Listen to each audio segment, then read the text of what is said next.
Welcome to another edition of Talking Politics with Dotun Oladipo. I am your regular host, Dotun Oladipo, the managing editor of The Eagle Online at www.theeagleonline.com.ng.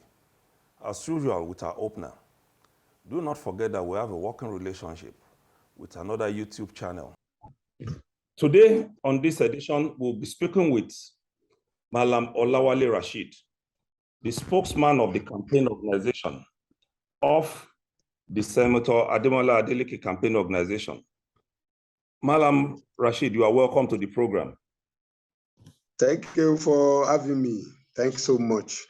We look forward to this because since the election, we've been trying to get your perspective on what actually went down, because a lot of people were thinking it was going to be a reenactment of what happened 4 years ago. How did you swing it this time around? Yes, thanks so much, my brother. Now, let's first give glory to God.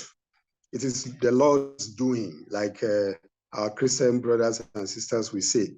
It is God. It is not our effort. 2018, we won, but we were rigged out. But this time around, God intervened on our behalf, and the people of Osun also intervened on our behalf. So we are not claiming the credit. The credit is to God and people. Yes, but what did you do differently with the people this time around? That yes, happened in 2018? Having given that credit to God, I will now say God also intervened by inspiring us and the people of Osun.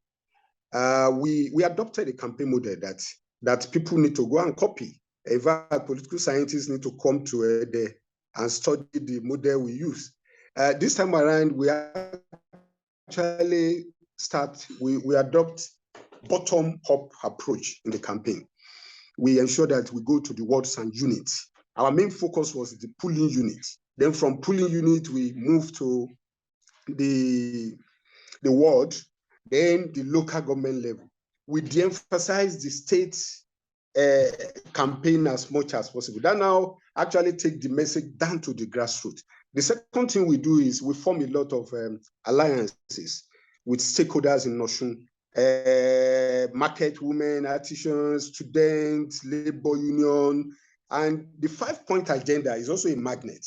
The first item on that 5-point agenda is workers' welfare. The second one is Osun Fund for Osun. So it gained traction with the people because this is exactly what they are yearning for.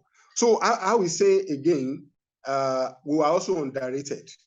People thought we don't have the people, we don't have the machinery, but they forgot that we have God, we have the people, and in an electoral setting, and let me not rule out one thing, we have a candidate that has an electrifying personality. When Ademola Adeleke is in a crowd, people get excited. He connects easily with the people. And that's also a major point of attraction for us. But overall, Osun people were also good to us. They look at our pain and suffering in 2018, and they now thought, no, you cannot chase these people again. And God say amen. Well, you are saying something contrary to what a lot of people, or what some people were propounding before the election, that you don't have a candidate who is sellable. Now, the mistake people, luckily, my brother, you're also a political reporter for decades, just like me. The mistake people are making is that, what type of candidate win election? One, a candidate that win election must be able to affiliate, interact, and connect with the voters. We have a candidate that has that quality. In fact, of everybody that contested just in July, our candidate is the most electrifying. He shared the joy and the pain of the people. When Senator Ademola entered a town, people that you didn't invite to come out, people will come out and say they want to see that man. Then Ademola will stop and you see people say, oh, Imale. And don't let us forget one thing too. People don't know the meaning of Imale. Our candidate is called Nuruddin. in the slab. That's light. And you know, when light enter anywhere, darkness disappears. And so anywhere we go, our candidate is just demand. And again, the language is simple. We have a 5-point agenda. These are the 5-point agenda. This is how we want to go about implementing it. And again, our candidate does not lie. We don't lie to people. And I will not say our other side lie a lot, but we go straight to the people. We go to the grassroots and tell them, this your road is bad. This is why it is bad. This is what we will do to fix it. So we are a bit open and connecting to the people. And I think that helps us. Our candidate is more than sellable. People now see it. Up till now, we went to Osogbo just to greet Baba Atauja. And the whole market was turned upside down. People left their wares and, hey, Imale, even when we didn't mobilize them. That shows that there's that connect between Imole and the people. And of course, everybody like light. Nobody wants darkness. Nobody wants darkness. Yes, but there are those who have said and argued that from both sides, that's from the People's Democratic Party and the All Progressives Congress, that a lot of inducement monetarily went into that election, especially on your side. And some refer largely to the senior Adeleke and his son, the popular musician, David Adeleke, who many of us call Davido. How do you react to that in terms of the kind of money that was reported to have been pumped into that election by both parties? Yes, yes. Thank you very much. Generally, vote buying is a major crisis within our democracy. And I know experts here and there, people have been talking about it. But when you now come to the case of Osun, it is slightly different. We faced an incumbent governor. We face federal machine. We face forces that are far, far beyond us. The value that Davido brought to the scene was that of mobilization. But Davido is a youth ambassador, and anywhere he is, the people turn out. So Davido coming in was not about money. It was about youth mobilization, and that's really a person notion. That is one. As to the senior Adeleke, Dr. DG, people mention him a lot, but luckily, nobody can claim that they saw Dr. DG in one campaign or the other. It's just the godfather figure for the family and for the campaign. As to issue of vote buying, it is illogical. People to expect an opposition to outgun and outfinance, outpay an incumbent governor who has access to local government fund, almost 2 billion per month, state allocation, all sorts of developmental funding, federal might, all these things that we don't have. In fact, let me be frank, they were the ones sharing 10,000 to voters.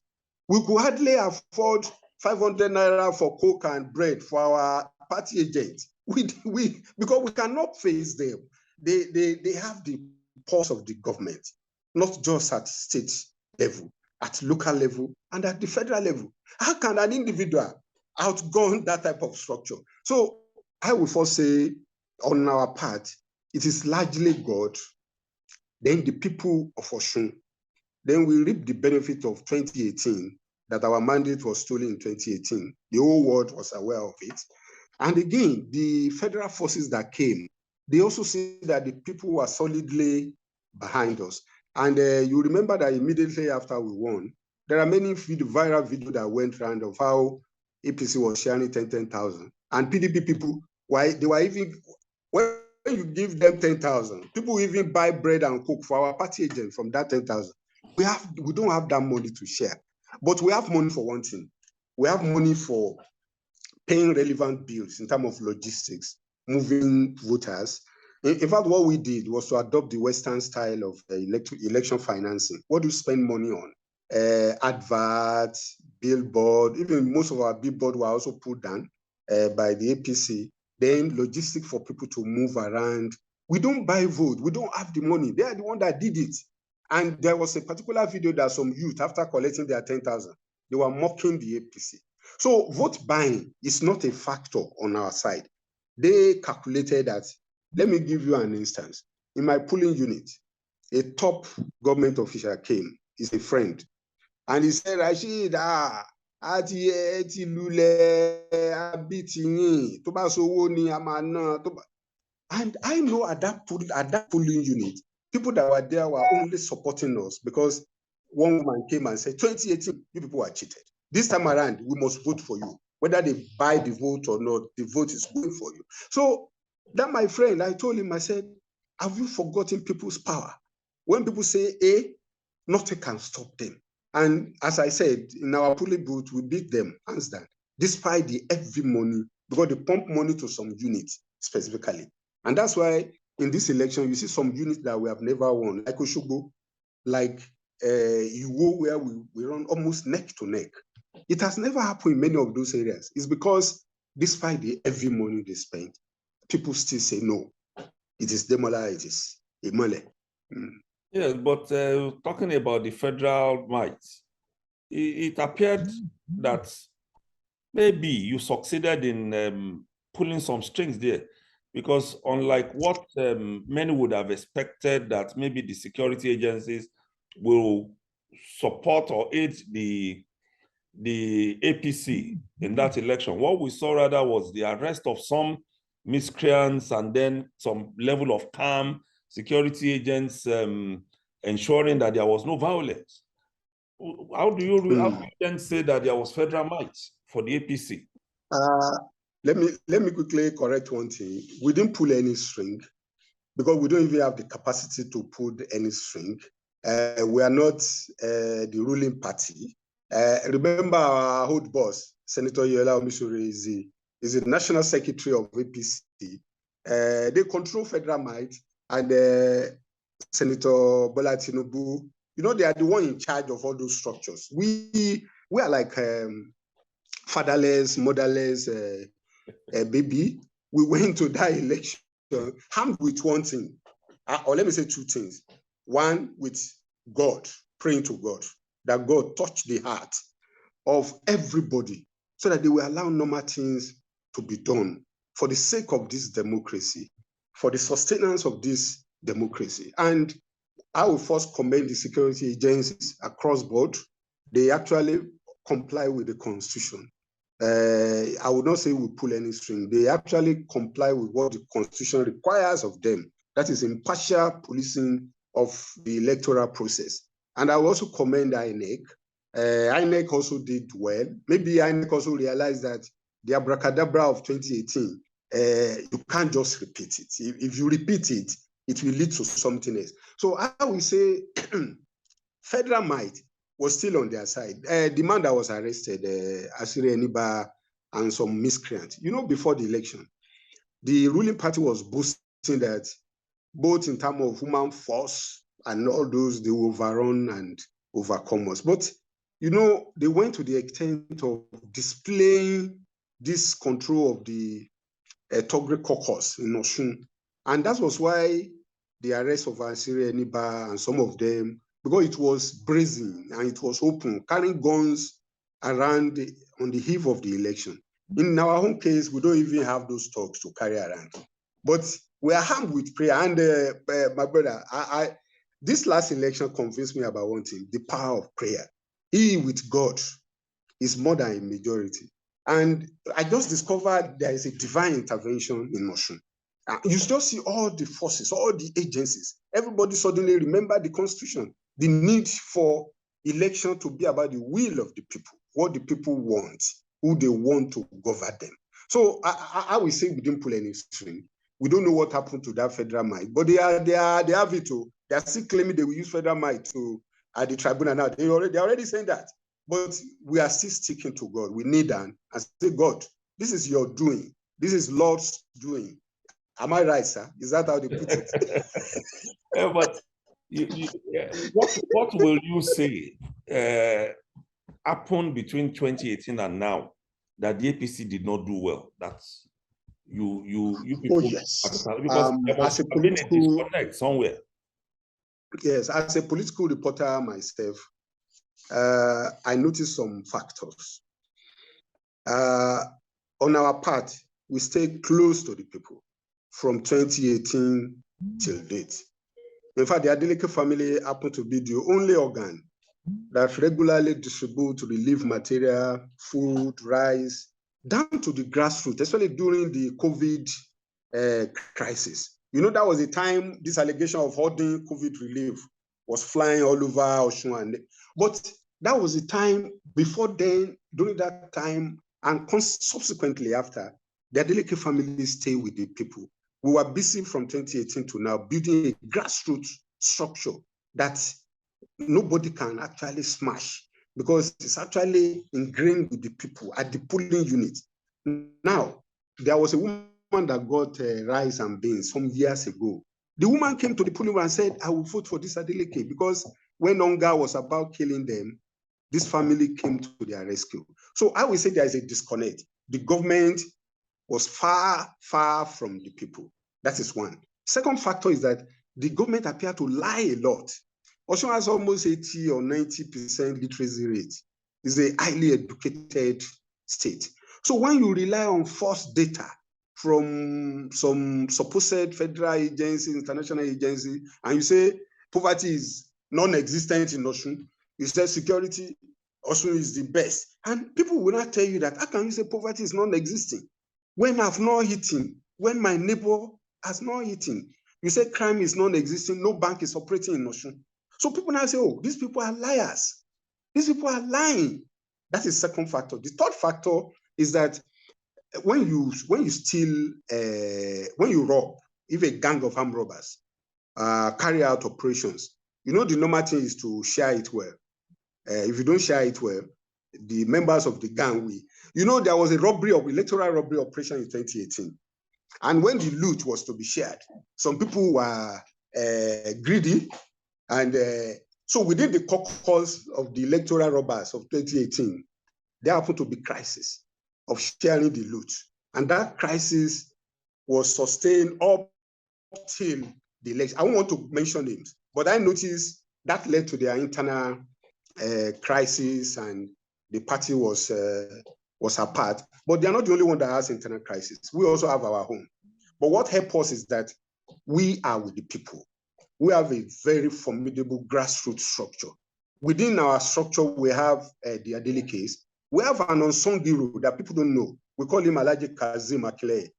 He's one of our key leaders, a professor of politics, if I may call him. We have Professor Mallam Olawale Rasheed Shares, we have Sunday BC. We have grassroots actors, Akogunlere Oyewumi, Clement, and people that are with the people. That is outside the Adeleke structure. So I will say a lot of factors actually affected the ruling party. That is to say, disconnect with the people, lying, brazen lies, and they will quote one data and say Osun is the best. And people will tell you, no, this cannot be right. They will say, we got the data from NBS, from World Bank. Now, when you are governing on propaganda, or the day of reckoning will be on the day of voting, when people will now use their vote to say, we want A, B, C. So those are some of the factors I thought account for, and they are not realizing it. They are not realizing it. And it's a lesson that when next you carry out electoral robbery, share it fairly. Don't cheat your boss. Well, let me, maybe in winding this down, are you confident that two scores now, one, are going to get favorable judgment at the tribunal, and that the expectations of the people in terms of the delivery of democratic dividends, you'll be able to meet it when you look at it vis-a-vis what the economic reality is? Thank you very much. On the first count about the judiciary, let me first say our candidate and the PDP, we have absolute confidence in the integrity of the Nigerian judiciary. We have that faith that the right thing will be done, because this last election is globally televised. And the good thing about election these days is that you cannot hide anything. that election is one of the most clear-cut victory any candidate could have secured. And the judiciary is also part and parcel of this country. They also watch the election, they see what happened, canvassing, issue of certificate, that has been litigated upon in 2018. And the candidate has even gone ahead to say, okay, I will go to adult education and secure whatever qualification they require. And he has done that legitimately in US. And those qualifications have been verified by the Federal Ministry of Education. If not for his age, he will have been a copper. He will have put on copper uniform. Now that has been cleared. They still had it and said, educational qualification, but we know there is no ground in that. The second one is so-called overvoting. They have forgotten that the Beavers machine is a primary data, and you can scroll it out, and there is no overvoting. The most important thing is that people rejected them, and that's with 28,000 wide margin, not 5,000, not 1,000, 28,000. And if you are saying overvoting, I'm happy. The machine, this Beavers machine is one of the best innovation. In fact, let me commend President Muhammadu Buhari. If there's anything the man needs to be commended for, is that electoral act that is signed. It actually reduced possibilities of rigging, manipulations, and all those. So, based on those reality, we are sure that the judiciary will not have issues in terms of aligning with reality, which is that Ademola is clearly the winner. So we are sure the right thing will be done. Now, on the issue of expectation, what I notice about Nigerians is that they want you to be open to them. When you are their leader, they want to see the fact. Ademola is going to run an open government system. People will see what is in their account. All the state debt that people are hiding now, that they don't want people to know, will open the book to the public. And once you open the book and the public are sure that you are not lying, now they tailor their expectation toward reality. It's when you lie to them and they don't know what is actually coming in, they don't know how much you are paying in terms of debt service, they don't know, they know of debt that you hide somewhere and you say, no, the state is okay. But if they know we are owing so, this is what we are getting monthly. Now, based on this situation, this is what we want to do based on our promises to you. We want to focus on workers' welfare. We want to tackle major infrastructural crisis. And this is the approach we want. And we are starting what we call a Pade Imole, a Pade meeting of light. It will not be in the night or daybreak. It will be daytime. And people will meet, Imole. And we know when Imole enter, sir? You are throwing stones. Sir? You are throwing stones. Yeah. No. Okay, I withdraw it. I withdraw that. So we are going to have what we call a Pade Imole. It will be a monthly accountability platform when the governor, in his usual way, will talk to the people. And so we will not disappoint Osun people. I have the mandate of the Transition Committee and Senator Adeleke to assure Osun people that good governance, accountable governance, and governance with dividends of democracy will be their lot in the next 4 years. And you are sure there won't be crisis also now that you are going to be the ruling party? Yes. Crisis in which area? In terms of sharing of the spoils, like you pointed out in the APC. The case of APC is like electoral robbery, and you know what happened in the dark world. You don't dare the boss. That's for them. But in this case, it's not a robbery. It's a people giving mandate, and what we are expecting is that everybody that work, we are not expecting any crisis because it's about service to the people. Anybody that will go into this government is going to serve because there is a lot of challenges on ground.